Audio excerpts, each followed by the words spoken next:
Good to see you. Hello, come on in. Sorry to keep you out there, but at least it was a sunny day in that little waiting lot there.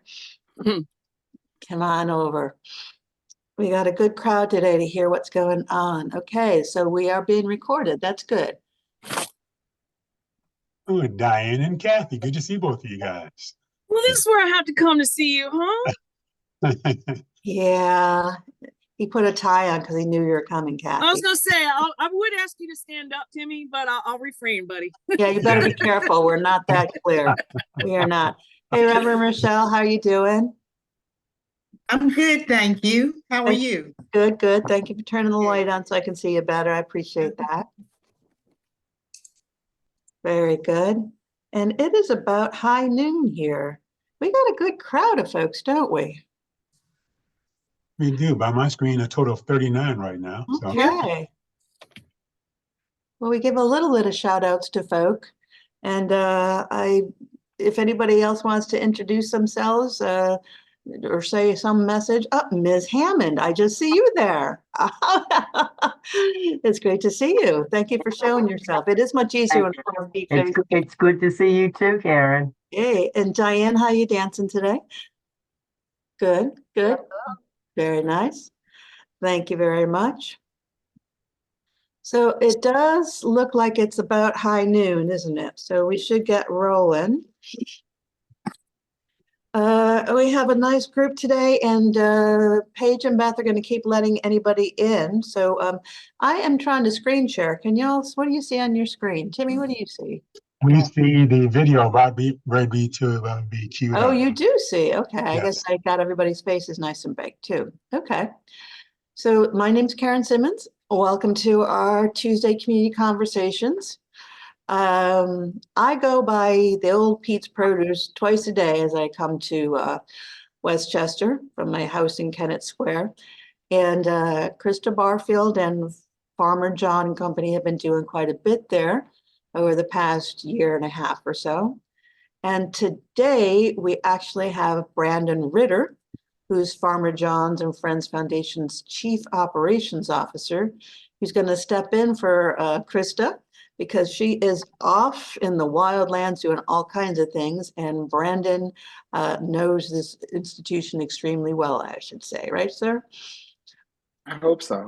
Or else they're paying me to do a job. Brandon and I met in front of the food truck at FarmerJawn's about a year ago, and neither he nor I actually enjoyed the food truck's food until somebody else was able to help bring some stuff. So this is good. So, and Timmy, this is a little different format. I think we're gonna start with an overview video. And then Brandon's going to be able to tell us what's going on with FarmerJawn's. And we're going to be able to, you can ask questions as well as you please throughout. So a little bit different format than usual. And we want to thank all of our promotional partners for getting the word out. And some of you are on the call, so thank you very much for sharing that this community conversations happen in community conversations every month. So not sure if everybody had a chance to see the Instagram video, but this is the one that got our attention just a few weeks ago. So how about we'll do a little bit of a play in the Instagram. I think it's only about 3 minutes long or so, right, Brandon? I actually don't know if I've seen this one, but let's play it. Okay, let's see what we got. We'll see. Can people see the Instagram screen or not? Yes.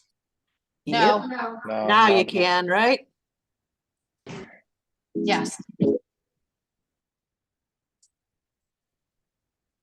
Muted the sound.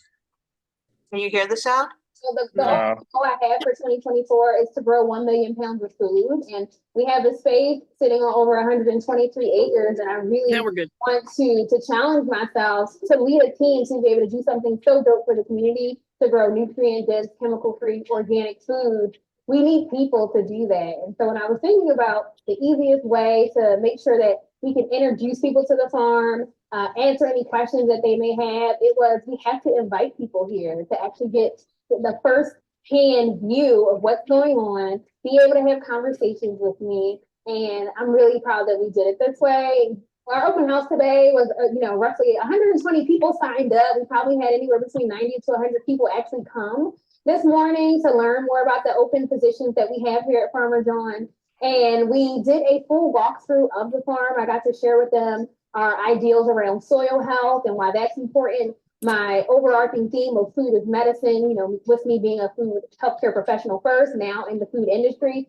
So it was really nice to be able to walk the farm from the farm store all the way to our barn and to show our hay grows, which are 23 by 302 feet tunnels, to show people really about how FarmerJawn plans to do food production the right way.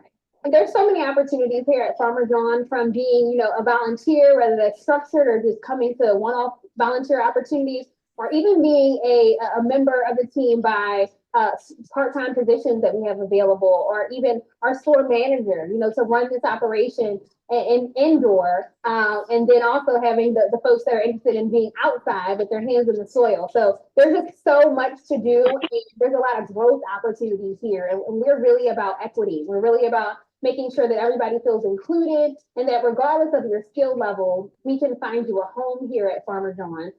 Starting out as a volunteer, getting that experience, and then working your way up into a paid position. So this is really all about the expansion and evolution of what we believe at FarmerJawn agriculture really should be.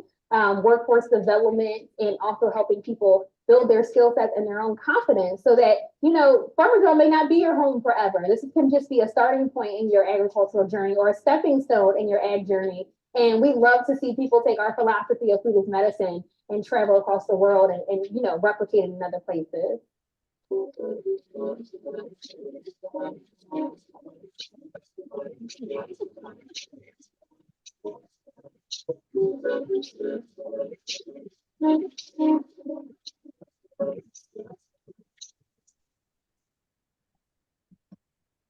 There you go.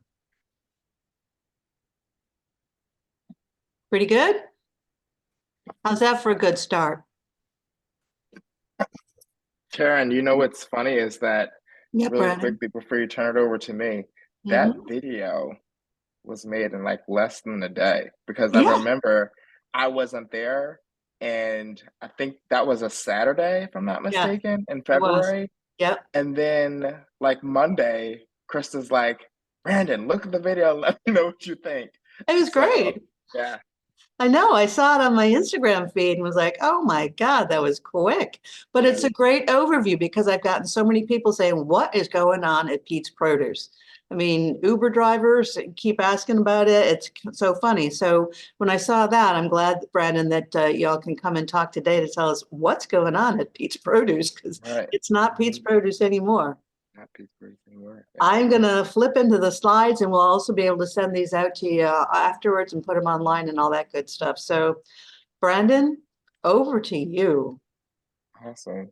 Well, thank you, Karen, and the entire team at Chester County Foundation. It's a pleasure to be here speaking with all of you.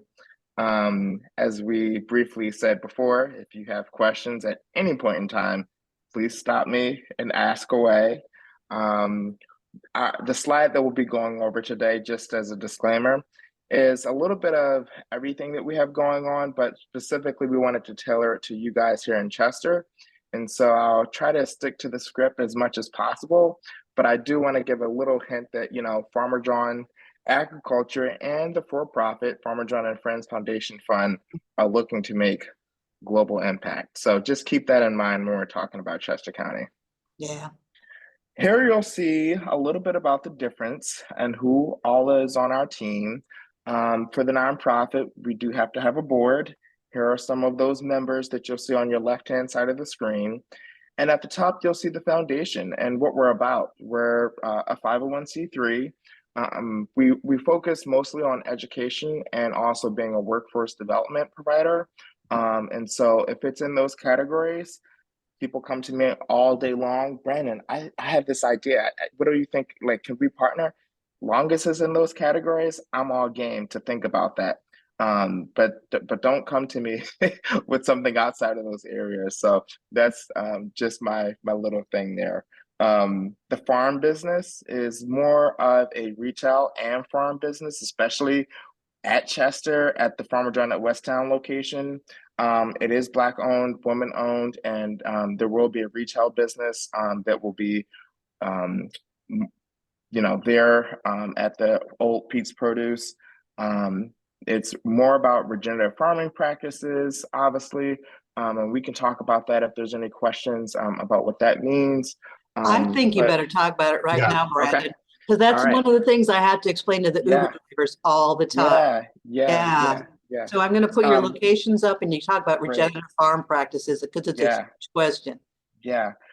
So here's a quick thing. I've been farming since I was 12, okay? And I had never heard of regenerative farming practices before. I've heard, small scale growing, organic growing, permaculture, all those type of things, right? But regenerative just wasn't in my dictionary. Until I started working here as the CEO with Krista, did I learn that there is a new movement that goes beyond sustainability practices that really does talk more about the theory and practice of putting into the land what you take out. So whereas sustainability would just be about, okay, how do I have limited impact on a whole host of things, your carbon footprint or waste and stuff of that nature from the farm.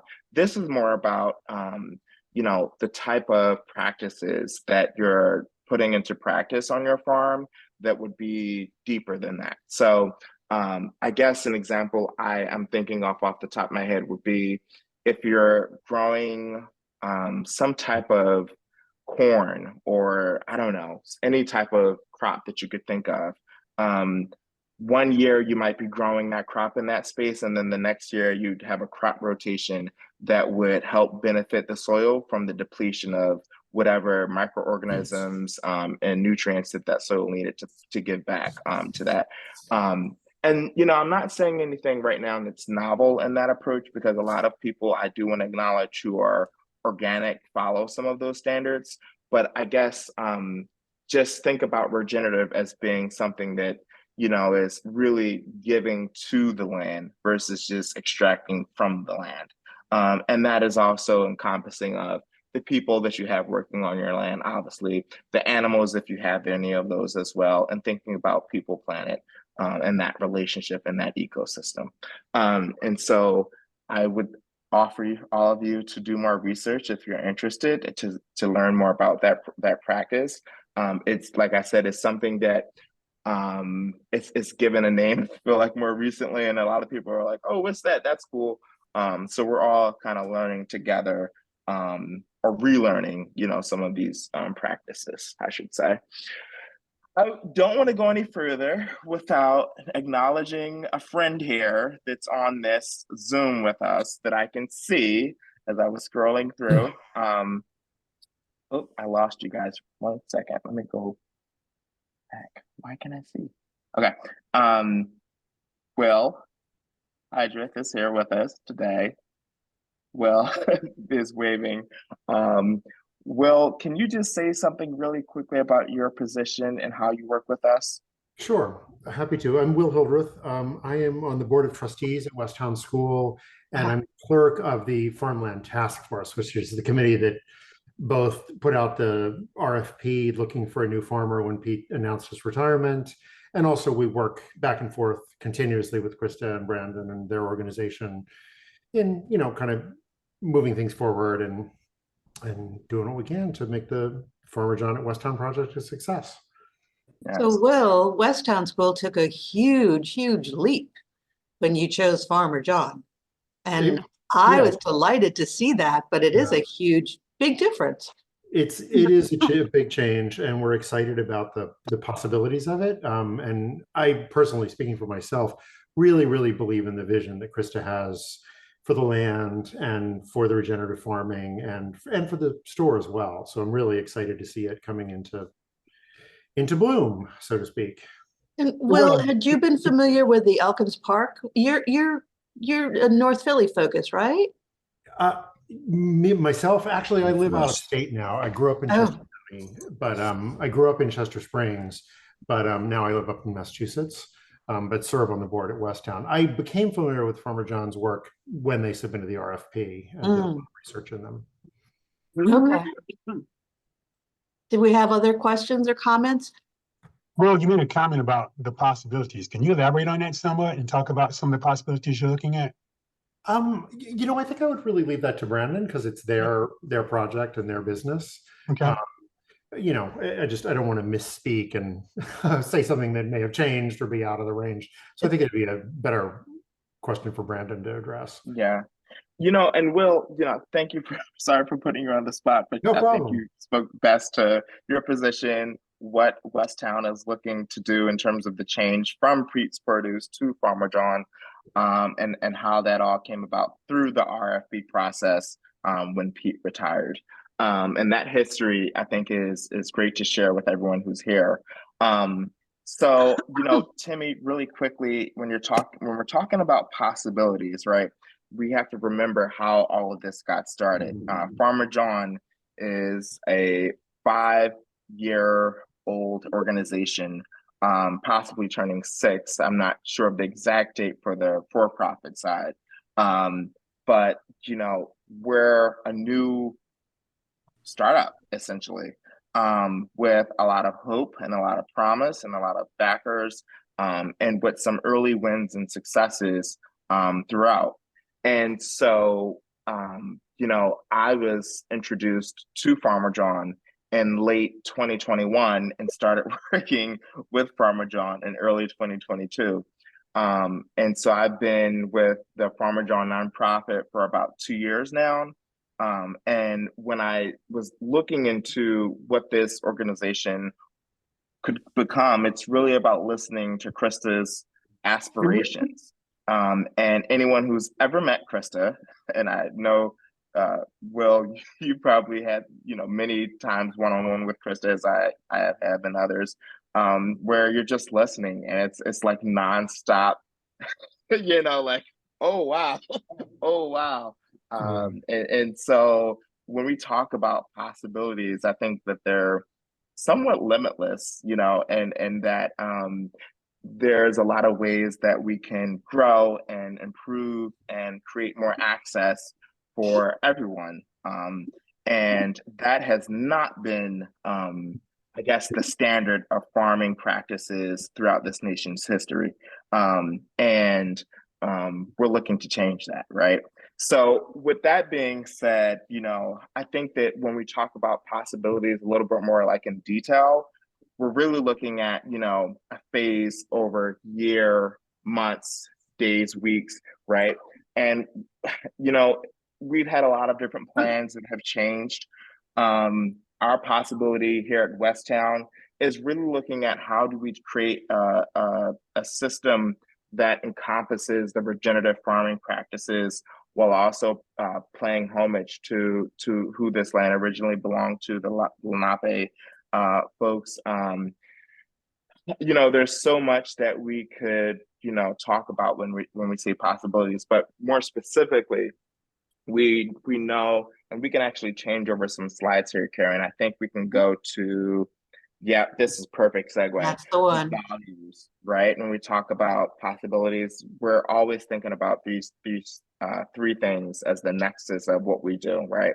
We're looking at physical health, we're talking about environmental health, and we're talking about social health. So everything that we do, all the ideas that Krista will bring up to me, I'm like, okay, does it hit these 3 things? And if it does, then maybe that's something that we can investigate, right? And see how we can implement that to our, programming.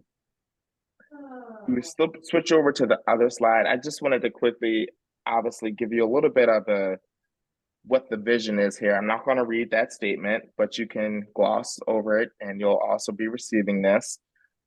We've mentioned the regenerative organic agriculture, and the farm to food connection is really important. There's a lot of farming that's happening in these great states, and a lot of it doesn't get converted to food. A lot of it gets converted to other things. But we're also looking at how not only is it farm to food, but also looking at those organic pathways, right, in the food system. one of the things I'll say really quickly is that with the opportunity that we have here at Westtown, we're one of the only Black women-owned, possibly only Black-owned farm that is this large, that is this close to a major city. So that's unfortunate, but also it's a blessing, and that we understand our privilege and can create hopefully more of these opportunities and possibilities to make for other folks as well. And so that's just, you know, some of that there. Huge, huge stuff. So now we're gonna talk a little bit about like the nonprofit. What are we doing here at Westtown? What are the opportunities that we are creating and hopefully gonna be pushing forward in our endeavor? Starting, I always like to tell people our mission, what are we here to do? And quite simply, we seek to reintroduce farming into the lifestyles of urban people through education, access, and empowerment. Education, access, and empowerment are the key words here, because at the end of the day, as I mentioned before, we are a workforce provider and education developer. Other way around, we're a workforce developer and education provider. And through that, we're hopefully creating access and empowerment, right? So that's kind of what we're always doing in all of our spaces. But with 123 acres at our disposal in Westtown, there's a lot that we can get going. And so hopefully we'll be speaking about that next. Okay, so this is a little bit more in detail about the environmental, physical, and social. I am not going to read that, but feel free to ask me any questions if something glances at, if you glance at something and it catches your attention. I'd like to switch to the next slide. Mm-hmm. Now, this is the fun part for me. This is all I focus on all day. So I'm going to stick here for just a second, if you don't mind. First up, I want to talk about our programming. These are the 3 arenas that we operate in for the nonprofit. So when we talk about education, access, and empowerment, this is it. This is what we do. First up, you'll see the Agricultural Business Incubator, otherwise also called as the Agripreneur Program or Cohort. And really, this is about how do we create more opportunity for other folks to join us in creating access for food access, and also creating jobs and creating careers. And we piloted this program in 2022. And then we repeated it in 2023. This is the first year that we're taking a break and not accepting any new program participants in this cohort, partly because we want to resource up our current 2 cohorts past and make sure that we're able to successfully implement new inclusive programming as we continue to build this. Sorry, I thought I put my phone on Do Not Disturb. Clearly, Apple is not playing along. Sorry about that. But basically, what I wanted to get at is that we've had around 20 program participants in this so far. We piloted in 2022, and then we launched a full year in 2023. Some of those program participants in both 2022 and 2023 had experiences at the Westtown location. It's important for me to say that with the land access that we have at Westtown, 50 acres of that will be for this program. So that means that the nonprofit will be able to steward this land and give access to our agripreneur cohorts, dividing it among those folks who participate in our programming to be able to launch and incubate their own businesses. That's really big. Yeah. I have prior experiences with doing some type of incubator with folks who wanted to farm. I've never been able to do it at this scale. Wow. And so with that opportunity, when we talk about possibility, Timmy, it's important that, I mentioned that, because there are other programs. Let me step back for a second. When we create these programs, we always make sure that we're offering something that is unique and has not been done before to our knowledge. That's really important for us because there's a lot of saturation and competition for grant dollars in these spaces. And we know that that's important to have competition, but we want to give ourselves a unique edge to be able to compete in that market space.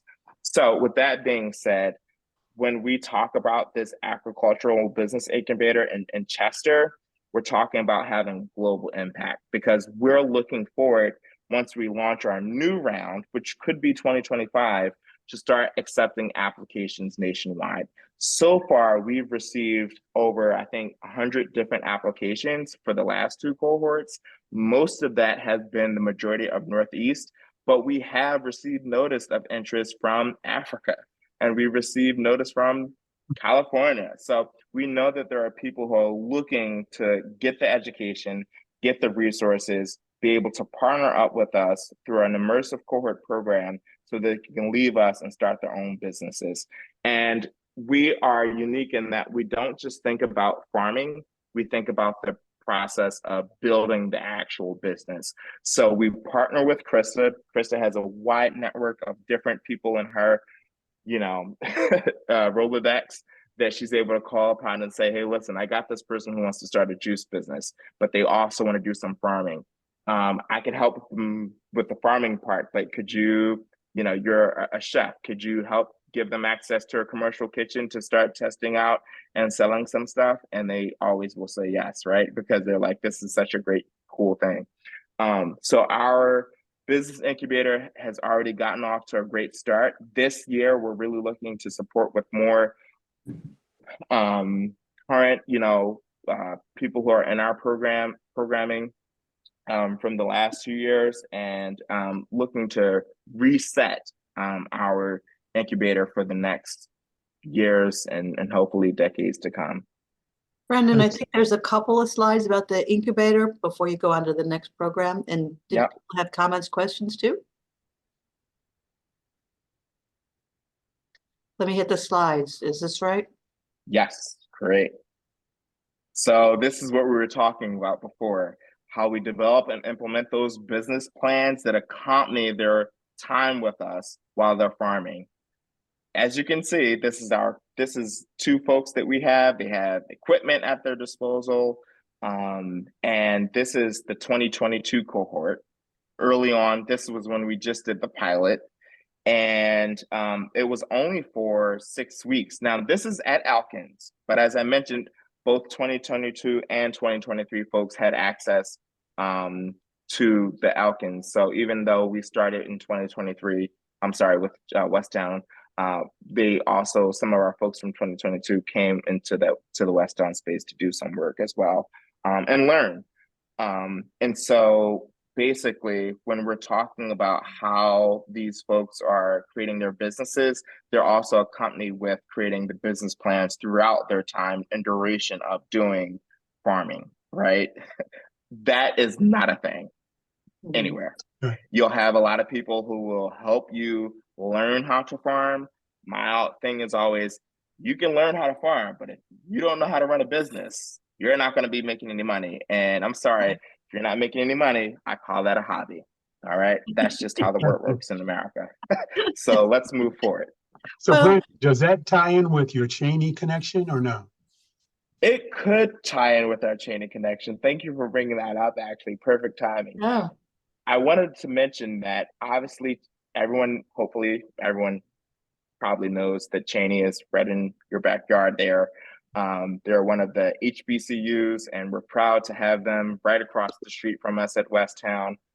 There is some great conversations that is happening with the head folks there who are running that school.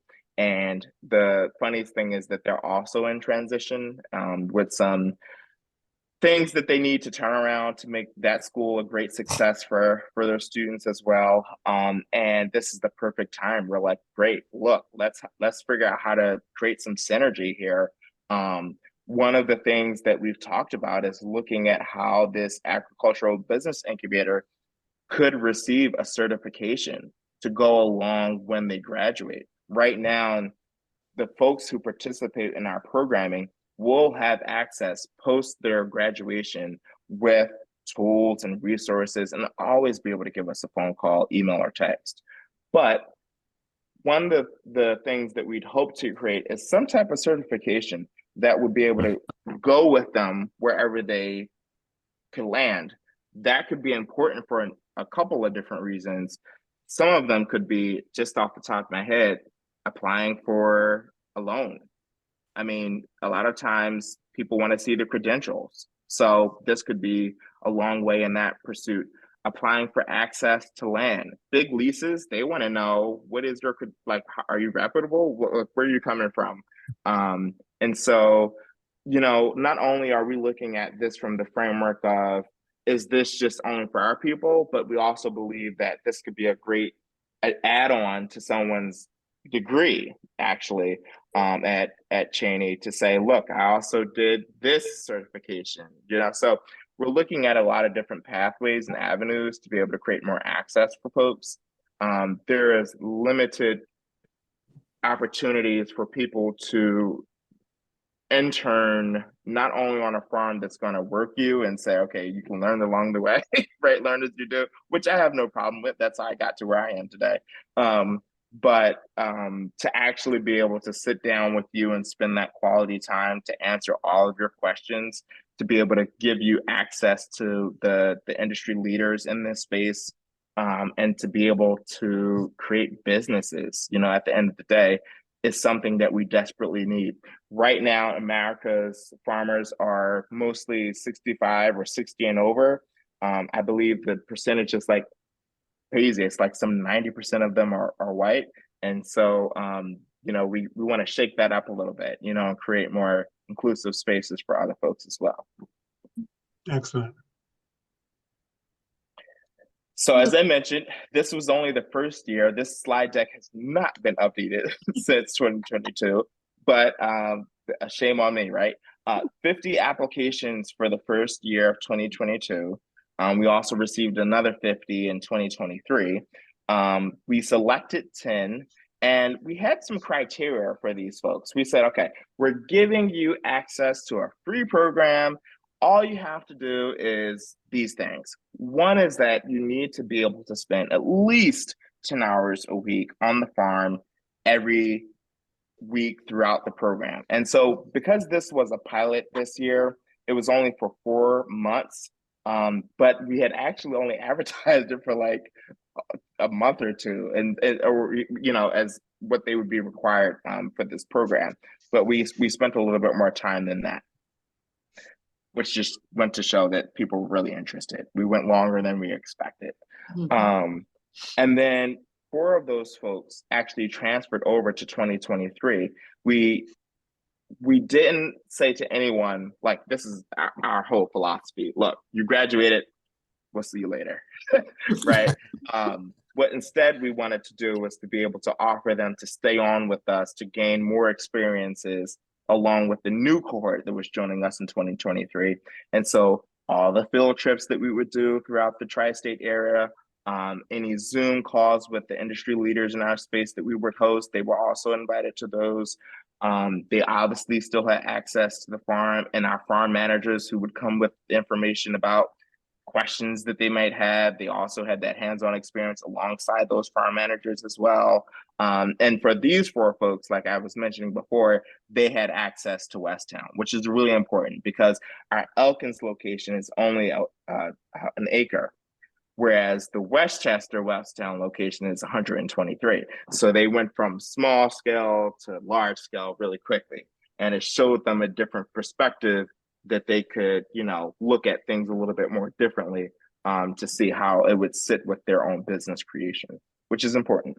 Brendan, you said that Elkins, how many acres at Elkins Park? Elkins is a 1 acre farm. We have Oh, I access had to no 5. idea. Okay, yeah.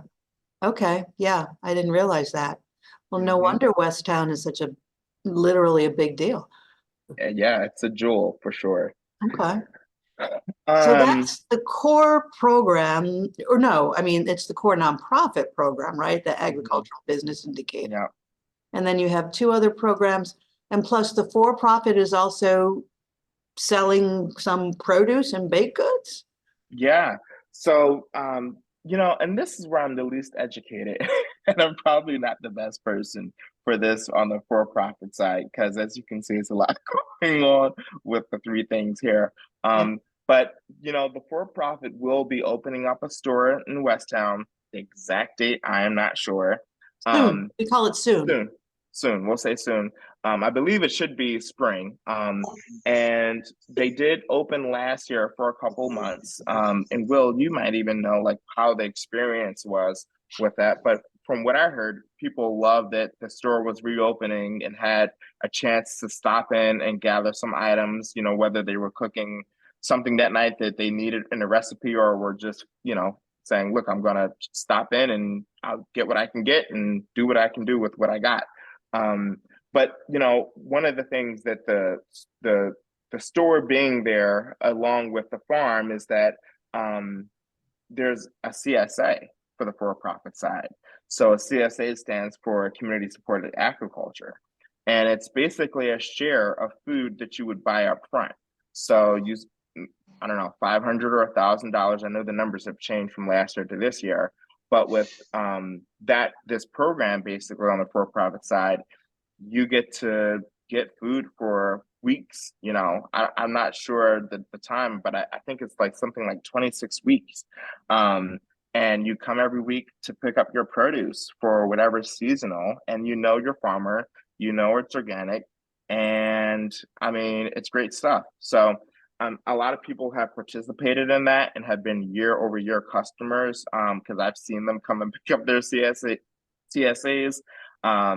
The interest in Chester was really phenomenal because I had gotten to speak with some people at different events that said, oh yeah, I love my CSA because X, Y, and Z. I love supporting a small business. I see where Krista is going with this. So we've had a lot of uptake on that for-profit side with that program. But like I said, I'm kind of removed from that because I'm really an employee of the nonprofit side. So that's one of the big takes though at Westchester. We're really interested in being able to offer that CSA, especially as I can hopefully roll that out on the nonprofit side too as a subsidized program.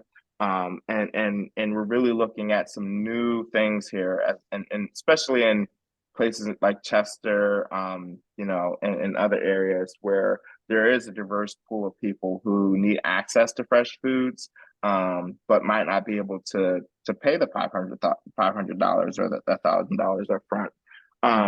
So we've just had some great programming with that. And we also, I know the store is going to be opening up in spring, and that's going to be a big deal buster for a lot of people coming.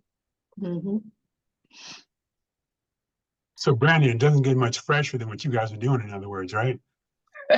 I don't think so. I mean, literally some of the food that's being like there's different pickup points all across, I think it's 3 counties, Philadelphia, Montgomery, and Chester. There you go. And so this year it's going to be big. Krista brought a what do you call it? A truck where, I don't know what you call it, a box truck. Mm-hmm. And we never had that before.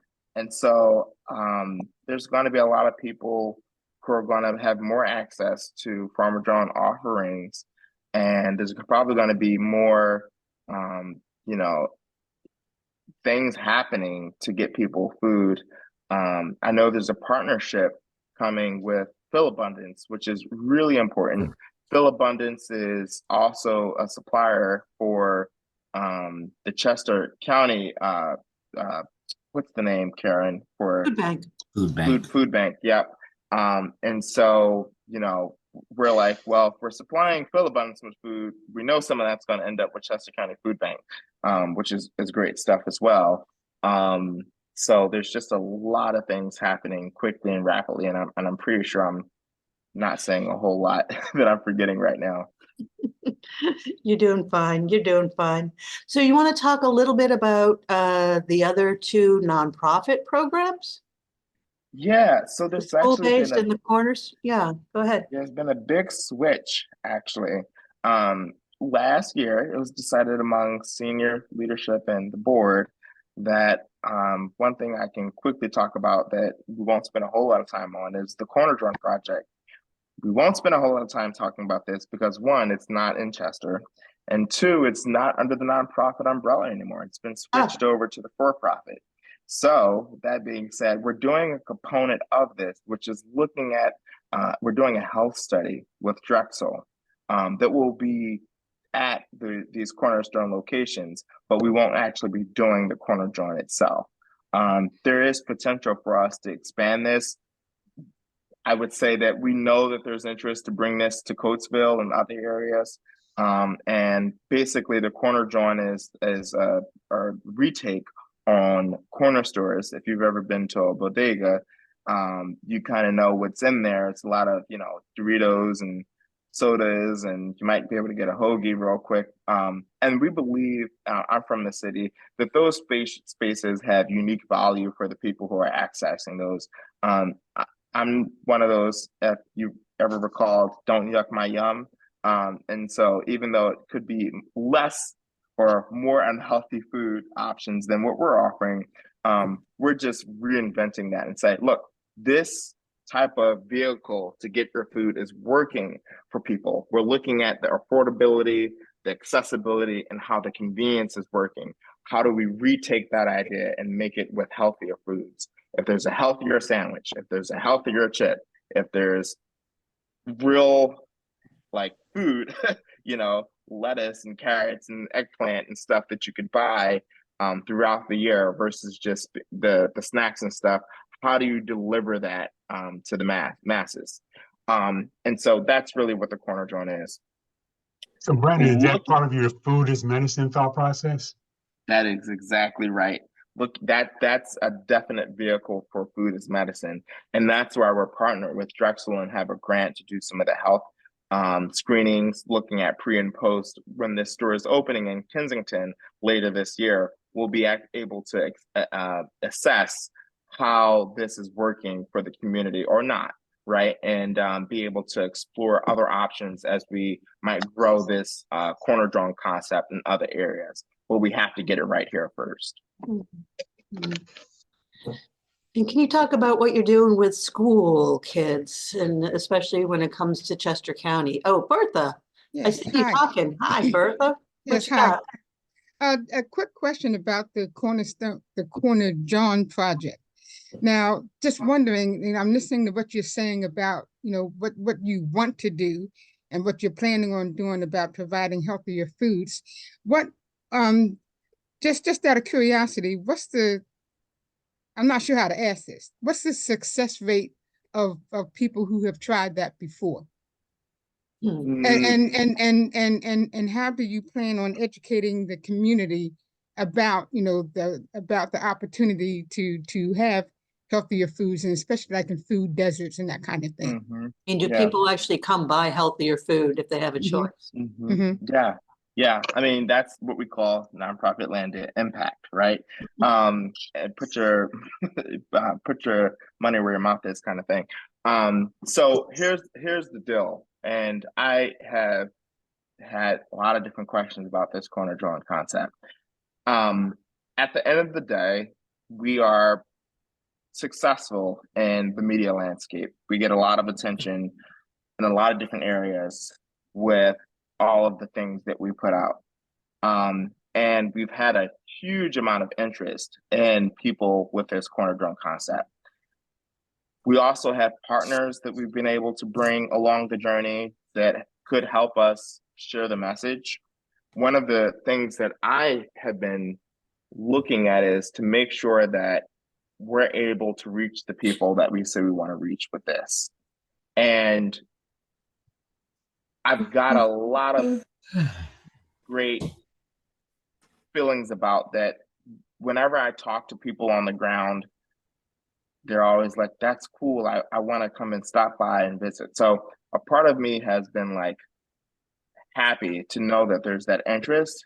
And from the interest that has been gathered through social media and other media landscape, I think that we're on the right pathway in that regard. And I don't think that we're going to have a whole lot of, in the initial phase, getting people to the store problem.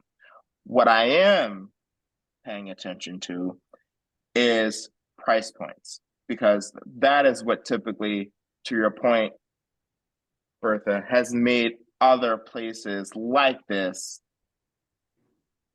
succeed or fail quickly. It's great to have the idea that you can supply communities that are vulnerable, marginalized with healthy food, but 9 times out of 10, it comes down to price. And so with that being said, we still have a lot of work to do to investigate and make sure that we're getting it right. And we have a lot of consultants who are looking alongside us at how to do that successfully. Right now, and at the end of the day, we're looking at how to play around with it a little bit, looking at some different systems that we might have to test out over time to see what works. And I think that I also should mention that because of some of the grant funding that we would hopefully receive to continue to make the Corner Drawn project on the for-profit side succeed, is that I've heard and I believe that we will also be accepting EBT. That's really important for this store to succeed, especially in the spaces that we'll be. And I hope that that will help meet some of the demand that people have currently. In the spaces that we're currently going to be in, there is not a whole lot of access. And we've been making sure that the message is shared successfully with the community so that they're able to come into the store and buy what we have to offer, but also making sure that what we're offering is what the community needs and wants. I hope that helps answer some of the stuff that you just asked. So Brandon, to that point, when you say your offerings, for example, the type of produce that you're offering, roughly, some examples? Yeah, I mean, I'm really careful on this because it could change. That's part of, you know, a startup. Things happen, things change. In past, I guess, then. I expect, my hope would be that when you come into a store, that you would see some traditional offerings, such as, you know, a healthy poke or a healthy salad. Things that are quick. You can come get and go away with it, you know, instantly in 5 minutes or less. But I'm also hoping that, and I think this is Krista's hope as well, when you come into the store, that you see things that you know you can take home and cook that night. There's going to be 2 options that we know. One is partly because of the study that we're doing. We're looking into more funding for this offering, which is to be able to say, okay, there's a couple different items, and this is being actually deployed nationwide by some major grocery chains as well, and I'm pretty sure you've seen it. Boxes of food that are ready for you to go home and cook instantly. We know that it works because we've seen people buy it at those expensive meal options online. We know that it works because grocers wouldn't be doing it in their own stores, following that success from those other people who are doing it online. The key here is, how does it work for the family of 4 who's on a tight budget with inflation? You know, we have a lot of work to do there to make sure that the price point is reaching the demand and also getting to the masses, because that can be tricky. Where we know we have an advantage is that because of the for-profit's ability to source not only from its own farm, but as we're building out the business incubator and creating more farmers, we'll be able to source their foods into our stores and be able to get it at a better margin than other stores could do it. So that's going to be able to come and trickle back down to the consumer, where they'll see a more reasonable price to hopefully meet their needs as well. And about some of the other offerings, you know, it's about obviously fresh, and it's about getting those things that hopefully you'll see there out there at Westtown and to the Corner Drawn as well. You know, we want to be able to create access for everybody, and not those who can only hop in a car and get out to Chester or Westchester, I should say.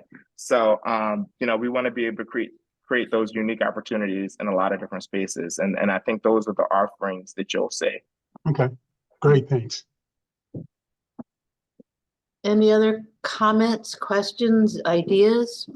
We got about 10 minutes until 1 o'clock, so we got to wind up soon. I wanted to But I make do want to bring your attention, Brandon, to a chat where there is from Pam from Foxman Foundation.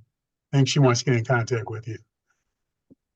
Oh, awesome. Thank you. Yeah. All that's exciting to be able to hear that we can build out some more partnership. I'm copying it now. Great.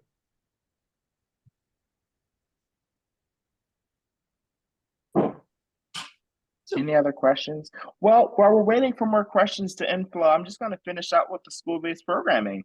Our school-based programming is really a big component of everything that I always have spent my time doing in my career thus far. I've only ever worked for nonprofits since I was 18 and could work.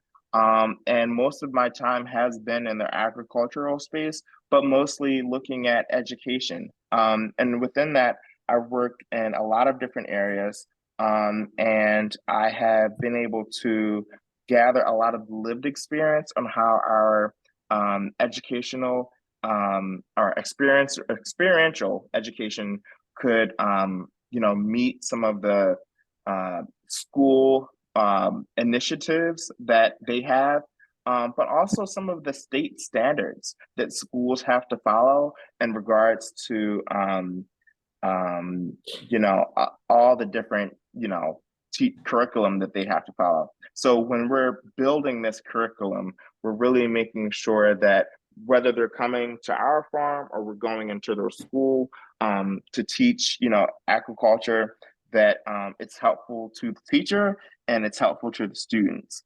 And we're at the point where we did some piloting for this last year. We had over 200 students come in 1 month alone. And we're interested in how we can roll this out. We had even more this year. We had initially was looking to launch in April, but because of some setbacks, we might be more looking at the fall at this point.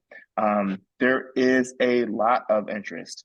I have a spreadsheet that's many cells long with schools reaching out saying, could you come do this at our farm? Could you come do this at our school? Could you come do this, or could we come to you and do some volunteer hours? And right now, our capacity and the demand aren't meeting. Right. And so we have to figure out, one, how do we build efficiency within our current system? And two, I need to investigate more funding opportunities to wrap it up, right? Because I think that we saw some early wins in what we were able to do with the limited funding that we had, but now I have to build a value proposition for why I need more money to be able to ramp this up. And in Westchester, at Westtown alone, we're working with Westtown to be able to bring their school students up. And I believe there are some cases, Will, that you might have heard about too, where some of the teachers brought their students out to the farm to work or volunteer with Krista on different things there. And I'm really interested on how we'll continue to build out that relationship in the future and on an ongoing basis. But we're really interested in looking at how to get other schools out there, but not only there, but to our Elkins location and potentially to the FarmerJawn. We've had some great discussions about how our school-based programming could fit into a lot of different areas for different schools. So we just have to build out that process for how that would work for them, but also making sure that we're not burning out our employees too fast here. So yeah. Brandon, to your question about support and what have you, there's another message for you from Molly that you might want to take note of. It looks like you're getting some interest in some of your requests, so that's a good deal. I love it. Well, and Brandon, I'll comment real quick while you're documenting it down. Some of you know I work with the Westchester Food Cupboard. In fact, we invite you and Krista and the team to come out sometime and visit us because you're in the neighborhood. But one of the things that we find very often with our clients that come through is what you're talking about, the need for as fresh as possible produce. And they subscribe to the food as medicine thought process. So what you're doing is opening some opportunities for folks to have other avenues to get this fresh food, this food that can be medicinal for you. So. Well, Brandon, in the interest of the 5 minutes we have left, I'm going to just flip through the rest of your slides just to make sure we cover what we got. Oh, media. Everybody needs to like, right? Well, here's the thing. We got so much media out there. Take the time, just look up FarmerJawn on Google. You might find some more things that pique your interest. Feel free, the best way to keep up with the FarmerJawn happenings on both sides, for-profit and nonprofit, is to go to Instagram. That's the most updated thing that we keep going. And you can also go to www.farmerjawn.co. It's not .com, .co. It's the new thing they're doing. I don't get it. But yeah, it's not a typo, I promise you. Just do .co. And you can also see some information going on there. Right. There you go. .co it is. Brandon, Thank you, I'm glad Pam. you could join us today. Is there anybody else who's got anything else for Brandon? There's a nice thank you in the chat from Pam. Thanks so much, Brandon, for this extremely exciting and inspiring presentation about the wonderful work that FarmerJawn is doing. Thank you. Will, did I do a good job? Okay. Anything to add? Great There job. you go. Yeah. I mean, it is so much different than Pete's Produce because of the nonprofit part of what you're trying to do overall. I mean, Pete was an incredible produce guy, and to be able to pick some amazing produce off was great. FarmerJawn's vision for using 50 acres of the 123 to do co-ops and training work for folks from around the country and around the world is huge. And then to follow up with that. And then just how you're really looking into food as health and food as overall sustainability and just food as equity is just huge. So it really is the nonprofit portion of FarmerJawn's. But the fact is the nonprofit for-profit partnership is going to be huge as well. And that's a whole different way to look at this, because we know there's got to be an awful lot to make this work. And it's not all nonprofit, the for-profit. The modeling is a great public-private partnership in your own, in FarmerJawn's own mind, and you too. So it's huge. It really is. So Brandon, based on the comments in the chat, you are very much appreciated today. So Thank you. we thank you for everything you did. And there's a lot of great comments about what you shared today. we will send this out to everybody who registered for the call, and Brandon's contact information is there. And okay, and now we're getting into Weaver's Way and Food Moxie. That's great. Thank you Bertha has a everybody question. for joining. And Bertha, what do you got? Just a quick question. When you send out the video, will Mhm. you include the information that's in the chat? Oh, I think we can. Beth Kay can hear that. So yep, let's do that. So we can have, it might be a separate file next to it on the link on the pages, but yep, Thank you. I'll be done. Good Thank you. information. Thanks for asking, Bertha. Like a Mhm. true historian with attention to detail. Yes, and mainly because I I'm not that computer savvy, and so I'm listening and and trying to do other things. I'm not that great at it. So Got it. thank you. Understood. Thank you very much. Mhm. Appreciate everybody coming out today for this. Brandon, thank you so much for helping us focus on the Chester County part of FarmerJawn stuff and seeing how it fits in the big picture regionally and then internationally. So much amazing stuff to do. So thank you everybody for everything you're doing. We hope to see you around the corner soon at FarmerJawn's on weekends, trying to buy some good baked goods and produce, not just from the farm in Westtown, but from the whole FarmerJawn network of farming going on. So thank you for everything y'all do. I know they've got so many different organizations represented here and volunteer efforts to help make our world so much better and more equitable and healthier and better for all. So thank you, everybody. You're doing great stuff. We are looking forward to seeing you again soon.